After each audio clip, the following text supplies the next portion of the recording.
Welcome back to No Huddle, everyone, and welcome. And today we're going to talk about football today. Not the American football, but the European kind. And obviously, the most competitive league in the world is the Prem, and it just ended. It ended literally yesterday with Man City tying to Bournemouth, which means Arsenal are the Premier League champions of the 25-26 season. First title since 22 years. But today we are not going to talk about Arsenal, unfortunately, so sorry to Arsenal fans. We're going to talk about Man City and specifically their manager, Pep Guardiola, who officially announced, or maybe he didn't officially announce, but it's reported that he is going to depart from City after 10 years of managing the club. And honestly, he is going away with arguably the greatest legacy of any Prem manager. So I do want to talk about that legacy because the debate is pretty close, I think, as to who is the greatest Premier League manager of all time, whether it's him or Sir Alex Ferguson. So Pep Guardiola arrived in Man City in the 16-17 season. They had come off, they won the Prem in 13-14, but then they went on around a 2-year hiatus, and they brought him after he had managed Barcelona and Bayern, winning basically. He won league titles, everything, domestic titles, but he only won 3 Champions Leagues, but he was obviously seen as a very, very hyped manager. And he came in, and they went trophyless in their first season, but, I guess you can give him a small pass, even though he had really good success in his first years in his other 2 jobs. But then, after that, he proceeded to go on a run that I don't think we've ever seen a manager go on when it comes to domestic success.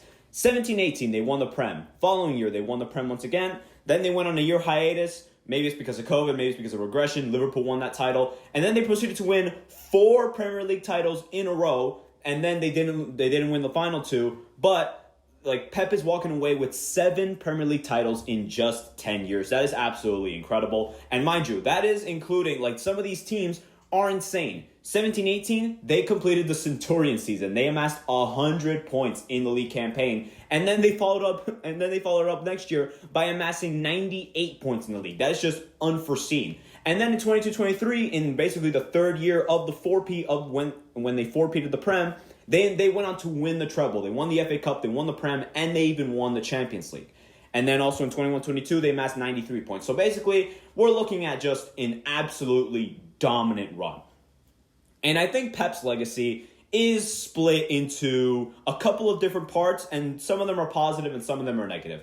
Going on to the negative first, obviously, the copious amounts of money that they spent is actually kind of insane, whether it's because of the FFP violation or just because he was basically given as much margin for error as possible because he could basically buy whoever they wanted or ask for anyone, and even if they flopped, it didn't matter. You could just bring in someone new and see if they pan out. So I think that marginalized a little bit compared to other managers or other clubs who aren't really able to spend much. Obviously, City, they spend a ton. Maybe not as much as a Man United or a Chelsea or maybe even an Arsenal over the last couple of years. But we know that a lot of their team wasn't really built from scratch. It was bought. They bought Haaland. They bought De Bruyne. They bought Bernardo Silva. They bought Ruben Dias as well. A lot of these key pieces are really homegrown. The only homegrown guys that I can really think of is Phil Foden, and that's pretty much it. And to be honest, that's not saying too much. So that's a little bit of a negative that people say he bought his success. But to be honest, even someone like Alex Ferguson, it's not like he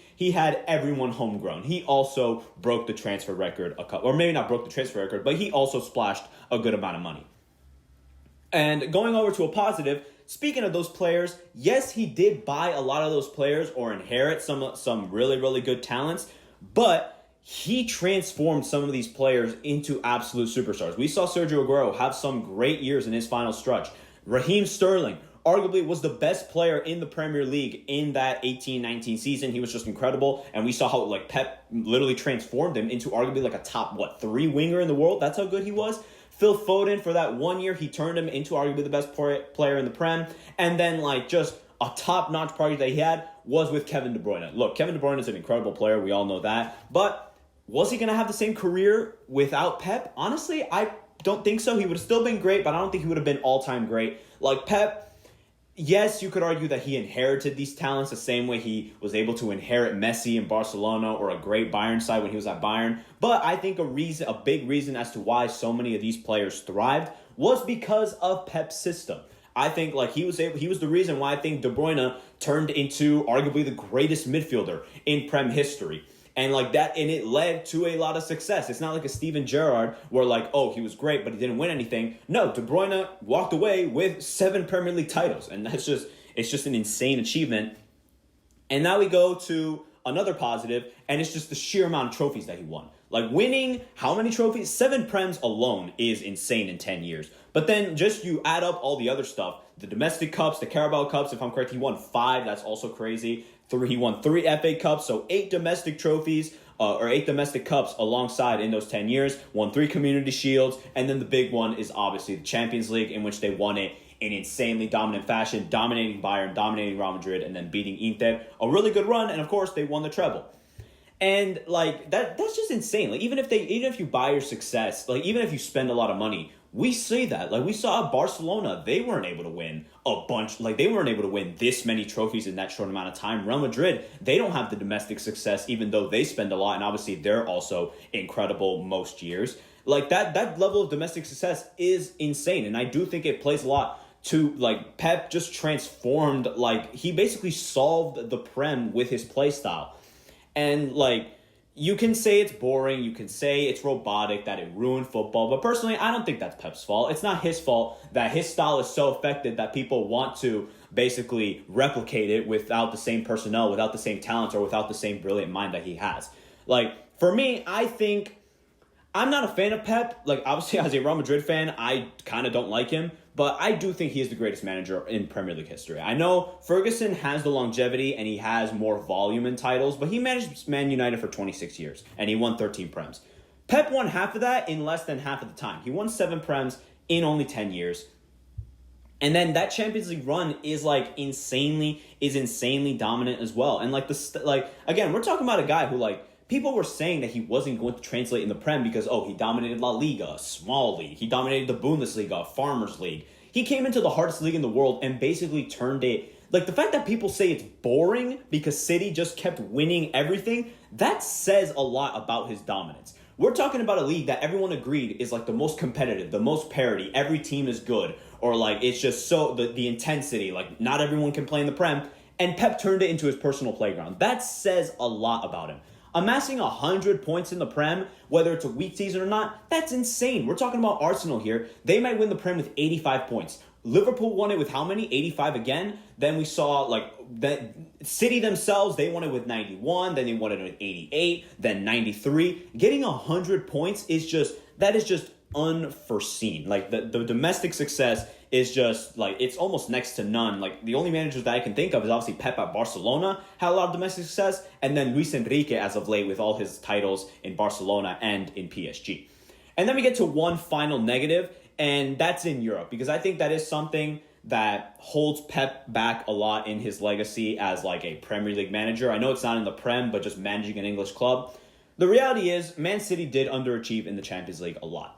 He was there for 10 years and they won 1 Champions League, which is not terrible. Obviously, some teams just don't win the Champions League. Barcelona has won a Champions League in 12 years. Real Madrid went on a 12-year drought. PSG didn't win the Champions League until last year. They might win it again. But City has had good squads, and the exits that they've had are flat out inexcusable. You lost to Monaco, which we can forget because that Monaco team was incredible. Then you lost to Liverpool, not too bad.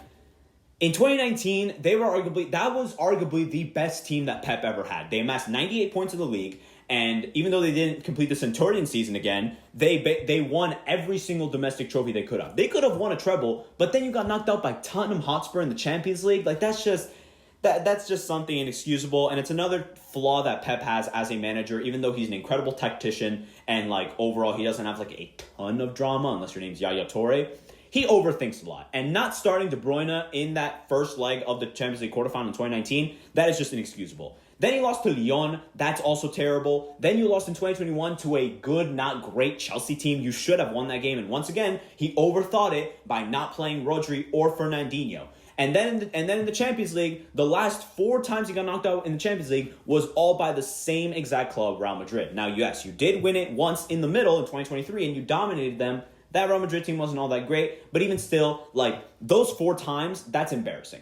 In 2022, you collapsed in epic fashion. You allowed 2 goals in 60 seconds by Rodrigo, and you should have won that game. Now, I'm not going to complain because I'm a Real Madrid fan, and that run is absolutely magical, and I wouldn't trade it for the world. But realistically, City was theoretically the better team, and they should have won that tie. Like, that is something that's just an epic collapse. In 2024, once again, you should have probably won that tie. Real Madrid was defending with their lives. You had 33 shots and you can only amass one goal, and then you completely fold in the penalty shootout. Now, yes, again, Real Madrid was really, really great that year, but again, I think you should be passing that. And then the other 2 years, you get knocked out by them, and you get absolutely dominated. 6-3 and 5-1 on aggregate. And sure, you can just say, oh, City wasn't that great. Real Madrid was incredibly mediocre these last 2 years. They went trophyless both times. Like, you shouldn't be getting dominated. Honestly, that's why I don't really mind Pep anymore, because we've literally knocked him out the last 4 times in the Champions League out of the last 5 meetings that we've had with him. So that is actually kind of a big blemish, because everyone was looking at City as being like a juggernaut. They were basically the favorites to win the Champions League for like the last 7 years. And they were only able to accomplish it once. And I remember people saying that he would win the Champions League once, and then they would go on a run. They would win multiple because the pressure was now back on them. Now it seems like, are they going to win one for like the next couple of years?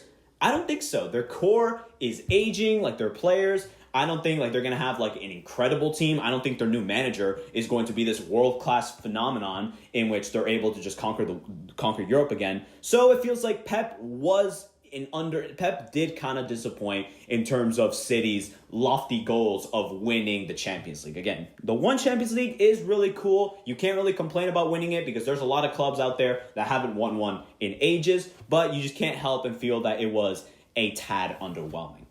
So the legacy of Pep, I would say, is one that is legendary. He was, for me, the greatest manager in Premier League history. He is at worst a top 3 manager of all time. I have him on number 2. I think Ancelotti is number 1, but I do think Pep is number 2. He's arguably the greatest tactician we've ever seen. He is probably the greatest tactician we've ever seen. He has the greatest mind we've ever seen. He has elevated players the way that a lot of other managers haven't done in their entire careers.